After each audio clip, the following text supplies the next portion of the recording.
আসসালামু আলাইকুম। Hi everyone, welcome to my channel. Friends, আজকে আমি সিম্পলের দুইটি ফেস ওয়াশ রিভিউ করব তোমাদের সাথে। এই দুইটি ফেস ওয়াশের মধ্যে কোনটি সবচেয়ে বেশি ভালো সেটা তোমাদেরকে জানাবো, এবং কোনটি কোন টাইপ স্কিনে ব্যবহার করতে পারবে তোমরা। সো কথা না বাড়িয়ে চলো ভিডিওটি শুরু করা যাক। তার আগে আমার চ্যানেলে যারা নতুন তারা অবশ্যই চ্যানেলটি সাবস্ক্রাইব করবে, আর যারা করেছো থ্যাংক ইউ সো মাচ। ফার্স্টেই বলি সিম্পল ময়শ্চারাইজিং ফেসিয়াল ওয়াশ। এটাতে কোনো আর্টিফিশিয়াল পারফিউম, কালার ও হ্যাশ কেমিক্যাল ব্যবহার করা হয়নি।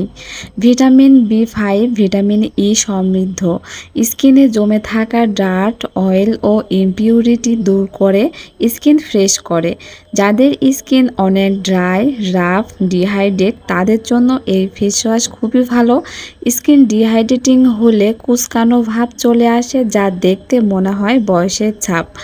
এটা তোমার স্কিনকে ডিপলি ক্লিন করবে, অয়েল কন্ট্রোল করবে। ফেস ওয়াশ দেওয়ার পর রাফ ফিল হয় না, ময়শ্চারাইজ থাকে, স্কিনের উজ্জ্বলতা ধরে রাখে, স্কিন সফট অ্যান্ড স্মুথ করবে।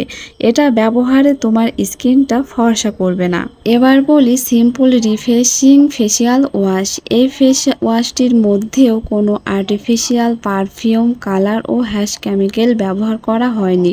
এটার মধ্যেও ভিটামিন বি5, ভিটামিন ই রয়েছে। এটা ব্যবহারে তোমার স্কিন ডিপলি ক্লিন করবে, অয়েল কন্ট্রোল করবে। ফেস ওয়াশ দেওয়ার পর রাফ ফিল হয় না, ময়শ্চারাইজ থাকে, স্কিনের উজ্জ্বলতা ধরে রাখে।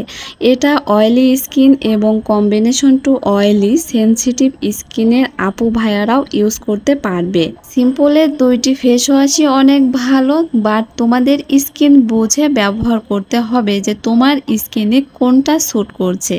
সো ফ্রেন্ডস, ভিডিওটি ভালো লাগলে অবশ্যই লাইক দিবে, আর নেক্সট কি ভিডিও চাচ্ছ কমেন্ট বক্সে জানাবে। আল্লাহ হাফেজ।